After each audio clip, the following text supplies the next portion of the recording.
Hello students. अब उसके बाद आता है आपका कंपेरेबल सेट्स।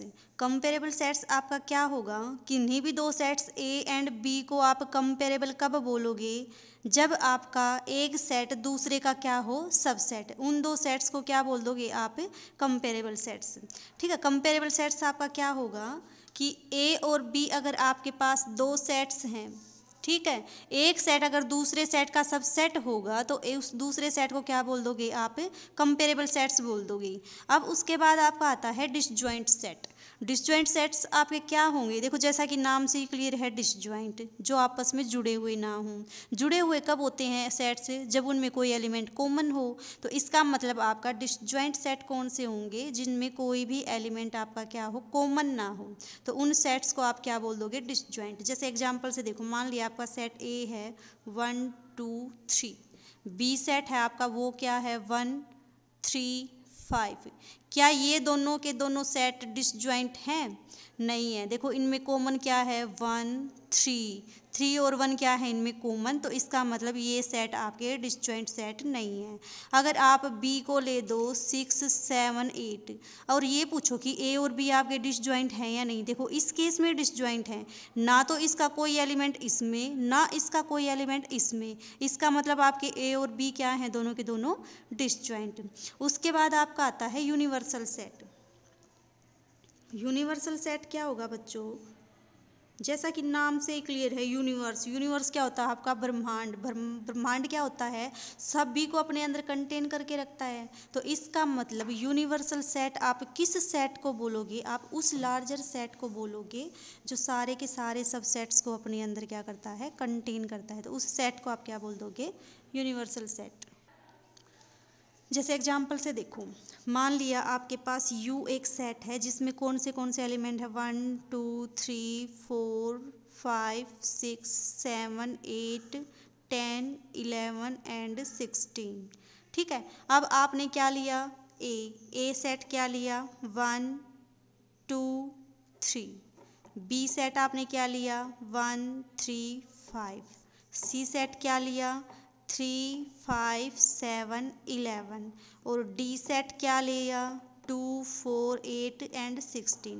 आपने ये चार सेट ले दिए।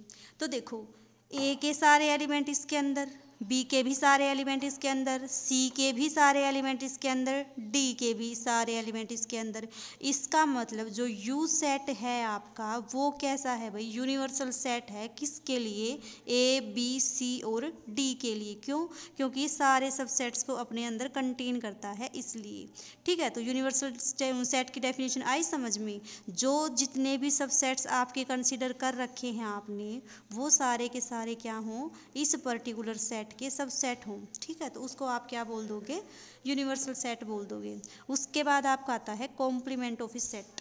कॉम्प्लीमेंट ऑफ ए सेट क्या होता है आपका, कॉम्प्लीमेंट ऑफ ए सेट। सबसे पहले तो देखो इसकी नोटेशन, इसको नोट कैसे करोगे। मान लो ए आपका कोई भी एक सेट है, ठीक है, तो इसका जो कॉम्प्लीमेंट होगा उसको किससे नोट करोगे, ए डैश से। ये सेट इसका क्या है, कॉम्प्लीमेंट। ये तो थी बात इसके नोटेशन की।